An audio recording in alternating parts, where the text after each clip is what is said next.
Глава Ингушетии провел заседание антинаркотической комиссии при участии представителей правоохранительных и надзорных органов, регионального Кабмина, а также глав муниципальных образований.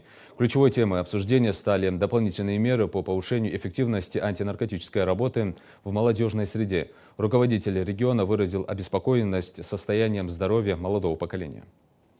В ходе обсуждения было отмечено, что основой антинаркотической идеологии является популяризация здорового образа жизни через волонтерство, спортивные мероприятия, грантовую поддержку молодежных инициатив и создание условий для образования и личностного роста. На заседании также рассмотрели вопрос о корректировке и дополнительном финансировании под программы «Комплексные меры противодействия злоупотреблению наркотическими средствами и их незаконному обороту». Глава Ингушетии акцентировал, что подход к финансированию должен быть проблемно ориентированным. Обоснование финансирования должно определяться не тем, какие задачи ведомство способно выполнить, а тем, какие задачи в условиях актуальной наркоситуации необходимо выполнить в первую очередь, заявил Махмударий Калиматов. Отдельное внимание участники заседания уделили проблеме безрецептурного отпуска аптеками лекарств с психоактивным действием. Немедицинское использование некоторых препаратов ведет к увеличению числа наркозависимых, особенно среди молодежи. Доступность таких лекарств и сложности в документировании преступлений при их реализации приводят